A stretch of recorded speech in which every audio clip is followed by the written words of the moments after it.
temos mais uma pergunta do Rodrigo. E eu vou ter que dizer, lamentavelmente, que será a última, que nosso tempo está acabado. Diga lá. Boa tarde, sou Rodrigo, trabalho com a doutora Cristiane no Cão Idoso. No contexto de políticas públicas, quais são as ações para a qualificação do cuidado da pessoa idosa?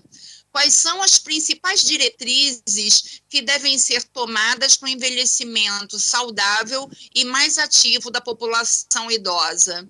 Quais são as ações para a qualificação do cuidado da pessoa idosa? Essa pergunta foi do Rodrigo Firmino da Silva. E, na verdade, foram 3. Você queria Foram 3, Você escolhe uma delas, Cristiane, por causa do fator tempo, desculpe. Não, agradeço, o Rodrigo trabalha comigo, né, se envolvendo aí com a matéria sempre do idoso. Mas eu acho que foi exatamente o que a gente falou aqui no decorrer desse programa, né? A gente precisa pensar em políticas públicas que promovam esse envelhecimento, e aí eu acho que a gente tem que pensar em políticas públicas que façam com que o idoso esteja inserido dentro desse contexto da sociedade, né? Então, a inclusão social é algo extremamente importante, então eu acho que os centros de convivência têm um papel fundamental.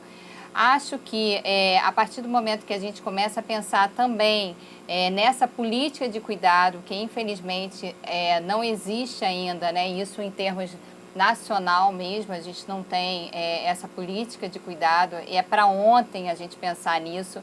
Um outro fator assim, que eu acho extremamente importante, que já é reconhecido pela Organização Mundial de Saúde como um problema de saúde pública, que é, como o Luiz Cláudio também pontuou, a questão da demência. A gente tem um grande número, e aí a doença de Alzheimer aí é preponderante.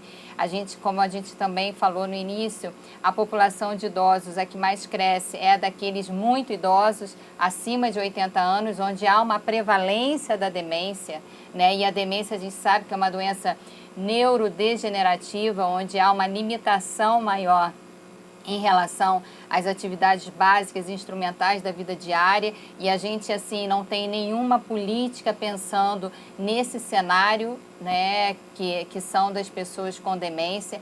Então, assim, a gente tem ainda muito a fazer. Eu não sei se os colegas querem complementar, eu acho que o Luiz Cláudio está pedindo aí a complementação. Não, eu queria complementar com um ponto, concordo tudo com o que a Cris falou, mas eu queria complementar com um ponto que eu acho que é fundamental. Por exemplo, a profissão de cuidador, ela não é regulamentada. Só para mostrar o ponto de atraso que a gente está.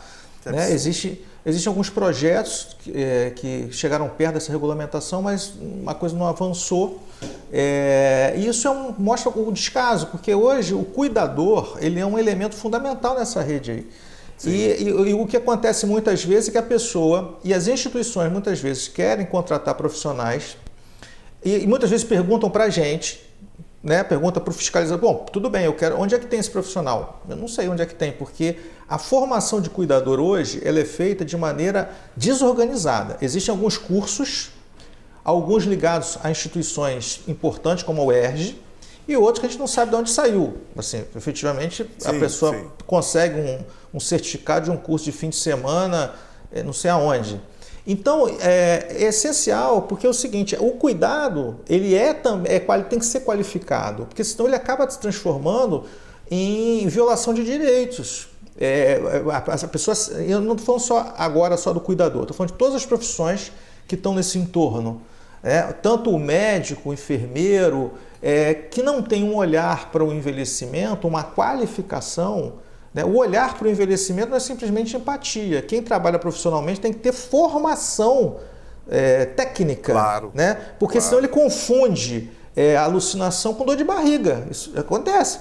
A pessoa está constipada, está reclamando, mas ela tem Alzheimer, deve estar reclamando. Então, assim, a gente vê situações em que o maltrato não advém do dolo, advém da falta de preparo.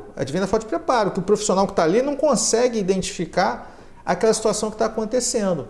Então é muito importante, porque hoje você tem um cenário privado, existe um interesse privado nesse serviço, porque obviamente em grandes centros em que tem pessoas com dinheiro, tem a demanda por esse serviço. Então você vai ter entidades caríssimas que vão oferecer. Mas quem não pode pagar, o setor público tem que ter um centro de formação desses profissionais. Mínimo indispensável, né? O mínimo que se pode esperar é a regulamentação da profissão de cuidador. Sim, mas, além disso, ele tem que ter um centro de formação integrado, né? O município do Rio de Janeiro teve algumas iniciativas, eu já participei de curso no município, que pegava desde o guarda civil.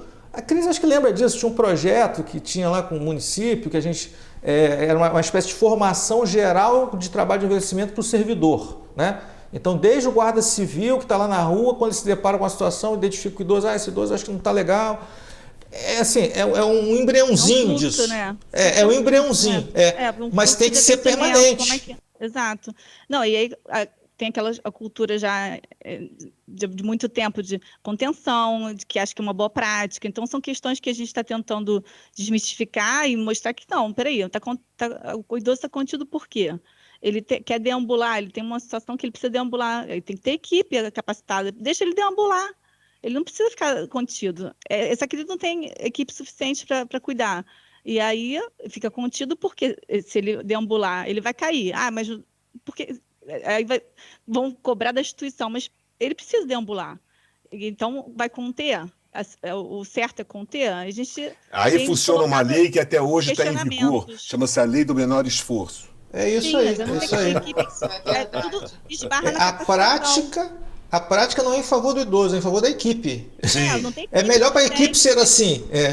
Não está capacitado, não tem equipe suficiente. São N questões que fazem com que as boas práticas, tidas como boas práticas, permaneçam. Mas, peraí, não é boa prática. Isso não, a gente está mostrando, assim, com esse trabalho de capacitação, que é necessário. É necessário você ter uma equipe suficiente para que isso não se perpetue, né? Uma prática que a gente já entende que não é uma boa prática. Desculpe te cortar, Luciano, só para uma coisa que eu acho que é importante. O MP, ele faz capacitação também, entendeu? Assim, a gente, não que a gente tenha o dever fundamental é do poder público, mas o MP, na medida que percebe essa falha, ele também oferece capacitação. Mas assim, não deveríamos ser nós, é verdade, o poder público deveria fazer. Mas a gente tem também a oferta de capacitações periódicas.